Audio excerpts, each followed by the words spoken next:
This is Revathi. Welcome back to our channel. మీకు వినిపించబోయే కథ villain episode number 132.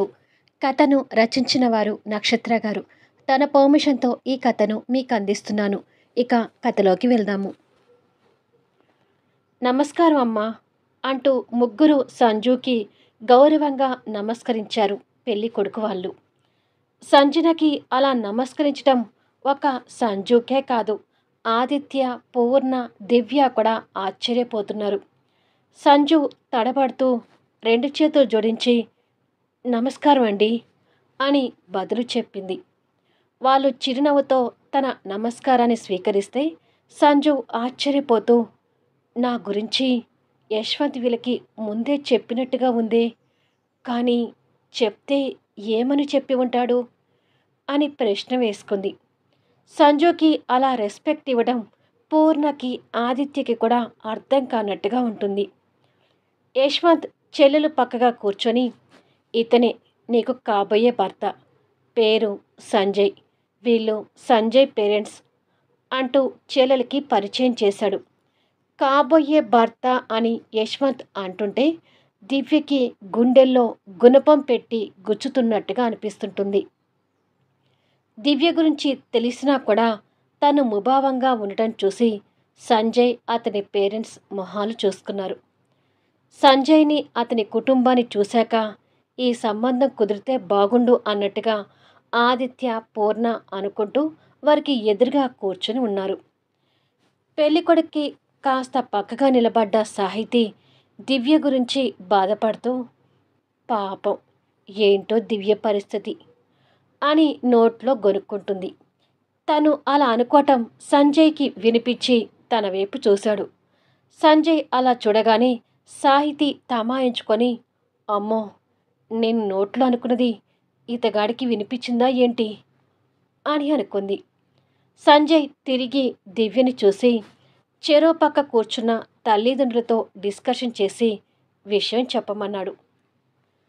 అమ్మాయి మాకు నచ్చింది యశ్వంత్, నిశ్చితార్థం చేసుకోవడానికి ఇక మాకు ఎలాంటి అభ్యంతరం లేదు అన్నాడు సంజయ్ తండ్రి. యశ్వంత్ అది విని సంతోషపడుతూ దివ్య వైపు చూశాడు.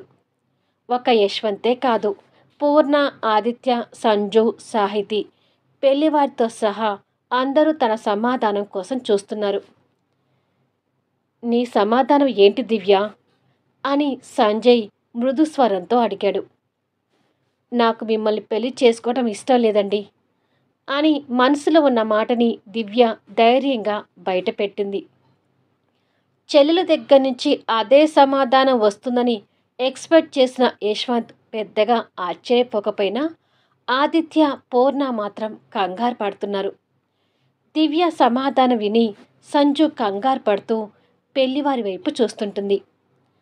సంజయ్ తనతో మాట్లాడుతూ, మీ గురించి యశ్వంత్ గారు నాకు పూర్తి విషయాలు చెప్పారు.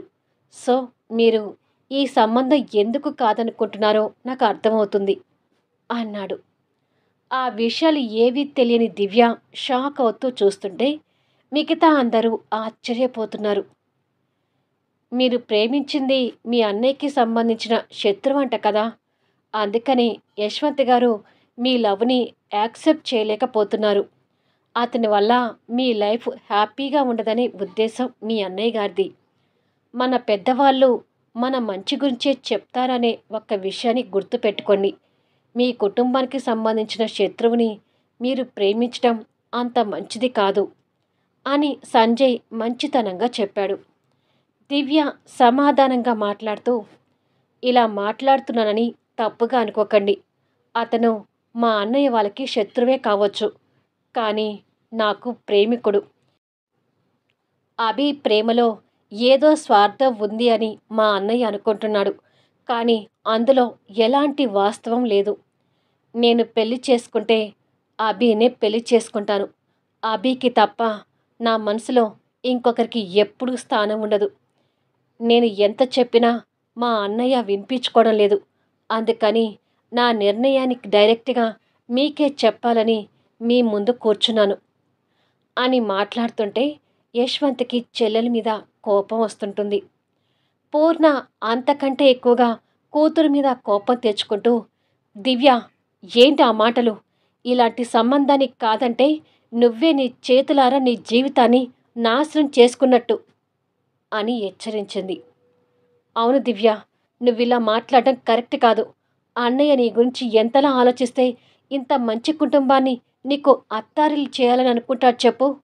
దయచేసి అన్నయ్య పరువు తీయకు అన్నాడు ఆదిత్య బాధపడుతూ. ఎవ్వరెన్ని చెప్పినా నా నిర్ణయం మారదు అని దివ్య కోపంగా లేచి నిలబడింది. దివ్య అలా లేచేసరికి యశ్వంత్తో సహా అందరూ లేచి నిలబడ్డారు. దివ్య కన్నీళ్ళు పెట్టుకుంటూ సంజయ్ వాళ్ళ కుటుంబాన్ని చూసి, నేనిలా మాట్లాడినందుకు మీకు తప్పుగా అనిపిస్తే నన్ను క్షమించండి.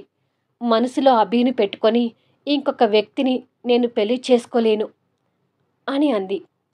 యశ్వంత్ పిడికిలి బిగిస్తూ కోపాన్ని అణుచుకుంటున్నాడు.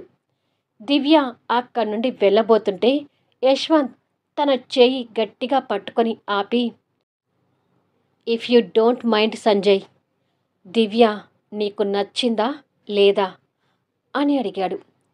యశ్వంత్ అలా అడుగుతుంటే సంజయ్ తల్లిదండ్రుల వైపు చూస్తున్నాడు. యశ్వంత్ చెల్లెలి చెయ్యి అలాగే గట్టిగా పట్టుకొని, దివ్య మీకు నచ్చిందా లేదా, ఎస్ ఆర్ నో, దయచేసి సమాధానం చెప్పండి అన్నాడు యశ్వంత్.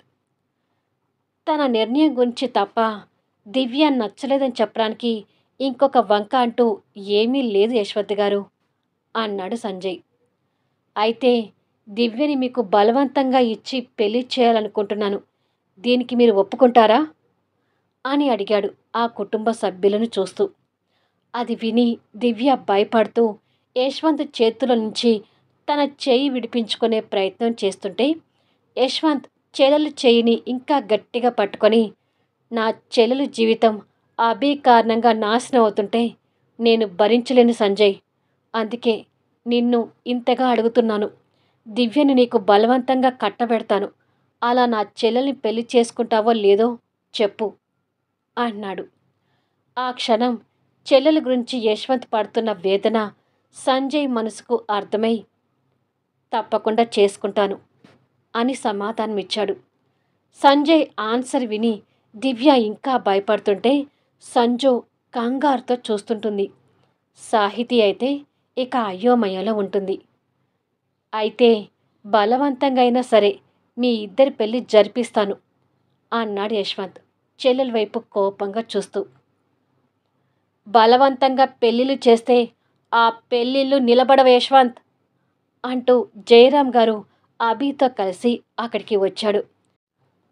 వాళ్ళ రాకనే యశ్వంత్ కోపంగా చూస్తుంటే దివ్య బలవంతంగా యశ్వంత్ చేయిని వదిలించుకొని అభి అంటూ వెళ్ళి అభిని హగ్ చేసుకుంది. అది చూసి అందరూ ఆశ్చర్యపోతున్నారు. దివ్య అంటూ అభి కంగారు పడుతూ దివ్య చుట్టూ చేయి వేసి దగ్గరకు హత్తుకున్నాడు. తన కళ్ళ ముందే దివ్య అలా వెళ్ళి అభిని హగ్ చేసుకోవటం, అభి దివ్య చుట్టూ చేయి వేసి హత్తుకోవటం చూసేసరికి యశ్వంత్ కళ్ళు నిప్పులు కురుస్తున్నాయి. అభి ఏడుస్తున్న దివ్య వెన్ను మీద చేయి వేసి దగ్గరకు తీసుకుని యశ్వంత్ని కోపంగా చూస్తున్నాడు. అది చూసి సంజు కంగారు పడుతుంటే పూర్ణ, ఆదిత్య తెల్ల మొహాలు వేసుకున్నారు. ఇక సంజయ్, అతని పేరెంట్స్ కూడా వాళ్ళ రాకని షాకింగ్లా చూస్తున్నారు. సాహితీ మాత్రం అదే అయోమయంతో ఉంది. అసలు యశ్వంత్ కంటే ముందు ఆదిత్య తట్టుకోలేక దివ్య అంటూ వెళ్ళి అభి దగ్గర నుంచి దివ్యని బలవంతంగా గుంజుతున్నాడు. కానీ దివ్య అభిని పట్టుకొని రావడం లేదు. కాసేపు ఉండు దివ్య అంటూ అభి దివ్యని వదిలేసేసరికి ఆదిత్య దివ్యని దగ్గరకు తీసుకున్నాడు. వాళ్ళ రాకని, అక్కడ జరుగుతుంది ఏది యశ్వంత్ భరించలేకపోతుంటాడు. జయరాం గారు సానుకూలంగా మాట్లాడాలని చూస్తూ, చూడు యశ్వంత్, ఇలాంటి సమయంలో కోపద్వేషాలకి తావు ఉండకూడదు.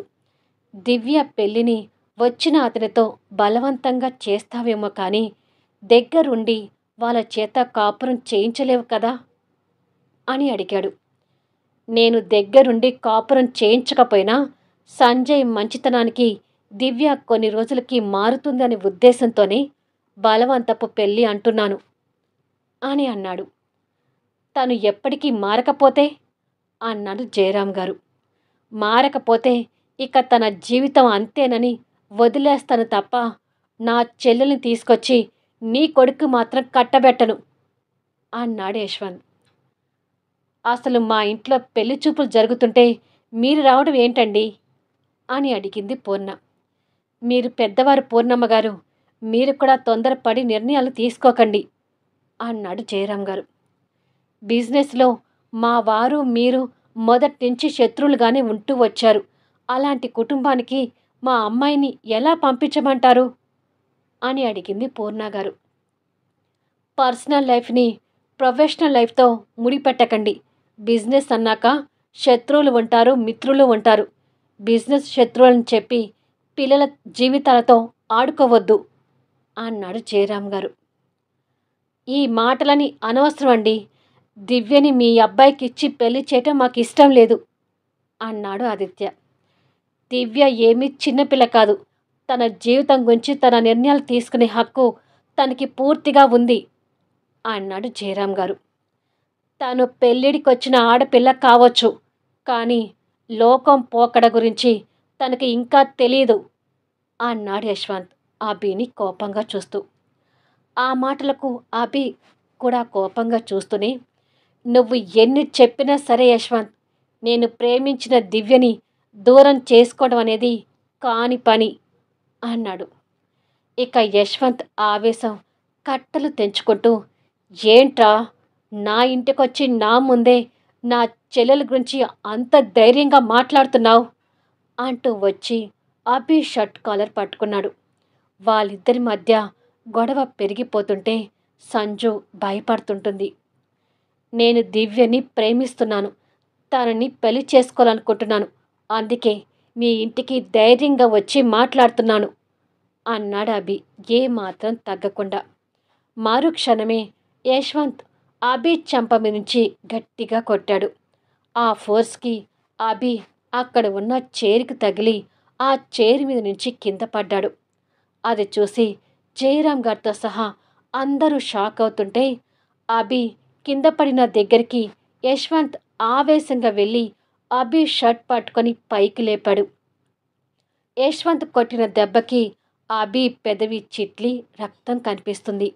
అది చూసి ఇంకా అందరూ కంగారు పడుతుంటే, ప్లీజ్ అన్నయ్య, అభి మీద చేయి చేసుకోవద్దు అని దివ్య ఏడుస్తూ ఆదిత్యని వదిలించుకొని రావాలని చూస్తుంటే ఆదిత్య అభి మీద కోపంతో దివ్యని ఇంకా గట్టిగా పట్టుకొని ఆపుతున్నాడు. యశ్వంత్ అభి షర్ట్ కాలర్ పట్టుకొని, నువ్వు దివ్యని పైకి తీసుకువెళ్ళి ఆదిత్య అని తమ్ముడికి కోపంగా ఆర్డర్ వేశాడు. రా దివ్య అంటూ ఆదిత్య దివ్యని పైకి లాక్కొని వెళ్తున్నాడు. సంజు సాహితి దివ్య వైపు బాధగా చూస్తుంటే, అన్నయ్య ప్లీజ్ అభిని ఏమీ అనకు, నన్ను వదులు ఆదిత్య అని దివ్య ఏడుస్తుంటుంది. కానీ ఆదిత్య తన మాటలు పట్టించుకోకుండా బలవంతంగా పైకి లాక్కొని వెళ్ళి రూమ్ బెడ్ మీద నెట్టి బయటికి నుంచి డోర్ క్లోజ్ చేస్తున్నాడు.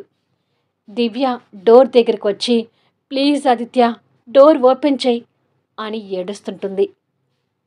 కానీ ఆదిత్య దివ్య మీద కోపంతో తన మాటలు పట్టించుకోకుండా డోర్ క్లోజ్ చేసి కిందికి వచ్చాడు.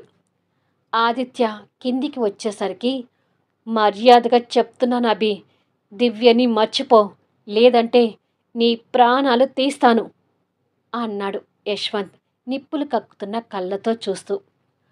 అదే పరిస్థితి వస్తే చివరి నిమిషం వరకు నా ప్రాణాలు పోతున్నా సరే దివ్యాని కలవరించే చస్తాను, కానీ దివ్యని మర్చిపోవడం అనేది కాని పని అన్నాడు అభి. ఆ మాటకి యశ్వంత్ ఇంకా కోపం తెచ్చుకుంటూ అభిని మరో చెంప మీద కొట్టాడు. అది చూసి జయరాం గారితో పాటు సంజు కూడా తట్టుకోలేకపోతుంటుంది. యశ్వంత్, మా అబ్బాయి మీద చేయి చేసుకోకు అంటూ జయరాం గారు కూడా అడ్డు వస్తూ వాదిస్తుంటే యశ్వంత్ అసలు వారి మాట వినే పరిస్థితిలో లేడు. యశ్వంత్ ఒక రౌడీలా బిహేవ్ చేస్తూ మళ్ళీ అభిని కింద పడేసి కొట్టబోతుంటే ఆగు యశ్వంత్, దయచేసి నా స్నేహితుడిని కొట్టొద్దు అంటూ సంజు అడ్డు వెళ్ళింది. నా స్నేహితుడు అంటూ సంజు అడ్డు వెళ్ళేసరికి ఆదిత్య, పూర్ణ షాక్ అవుతున్నారు. వాళ్ళిద్దరూ స్నేహితులు అనే విషయం ఇంతవరకు వాళ్ళకు తెలియదు కాబట్టి ఆ షాక్. సంజు అలా అడ్డుపడటం ఇక్కడ యశ్వంత్కి, అతని పేరెంట్స్కి, సాహితీకి కూడా ఆశ్చర్యంగా ఉంది. ఇక యశ్వంత్ ఉన్న ఆవేశంలో ఒంటి చేత్తో సంజుని పక్కకు నెట్టాడు. ఆ ఫోర్స్కి సంజు వెళ్ళి అక్కడ ఉన్న సోఫాలో పడితే, లేరా ఈడియట్ అంటూ యశ్వంత్ కింద పడ్డ అభిని పైకి లేపాడు. అప్పటికే దెబ్బలు తగిలిన అభి కోపంగా చూస్తూ, చూడు యశ్వంత్, మౌనంగా దెబ్బలు తింటున్నానని చెప్పేసి నన్ను చేతగాని వాడి కింద లెక్క వేయకు. మనం శత్రువులైనప్పుడు నీ చెల్లెల్ని ప్రేమించటం ఒక రకంగా నాది కూడా తప్పే కాబట్టి నీ దెబ్బల్ని మౌనంగా భరిస్తున్నాను. అలా అని చెప్పేసి మీ చెల్లెల్ని వదిలిపెడతానని మాత్రం అనుకోకు అన్నాడు. నా చెల్లెల్ని ఎలా పెళ్లి చేసుకుంటావో నేను చూస్తాను అంటూ యశ్వంత్ అభి షర్ట్ పట్టుకొని బయటికి లాక్కొని వెళ్తున్నాడు. ఏంటి యశ్వంత్ ఆ ఆవేశం అంటూ జయరాం గారు వాళ్ళ వెనక వస్తుంటాడు. యశ్వంత్ అభిని బయట వరకు లాక్కొని వెళ్ళి గేట్ తీసి రోడ్డు మీదకి నెట్టాడు. ఆ ఫోర్స్కి అభి అక్కడ ఉన్న గోడకి తట్టుకొని నిలబడితే, అభి అంటూ జయరాం గారు బాధపడుతూ కొడుకు దగ్గరికి వెళ్ళాడు. యశ్వంత్ నిప్పులు కక్కుతున్న కళ్ళతో అభిని చూస్తూ, ఇంకొక్కసారి నా ఇంటి దరిదాపుల్లో కనిపించినా ప్రాణాలు తీస్తాను అభి అంటూ యశ్వంత్ కోపంగా హెచ్చరించి గేట్ క్లోజ్ చేశాడు. మళ్ళీ నెక్స్ట్ వీడియోలో కలుద్దాం. ఇప్పుడు ఏం జరగబోతుంది? అభి ఎలాంటి స్టెప్ తీసుకోబోతున్నాడు? అసలు యశ్వంత్ ఏం చేయబోతున్నాడు? సంజు అభి స్నేహితురాలని తెలిసాక పూర్ణ, ఆదిత్యల రియాక్షన్ ఏంటి?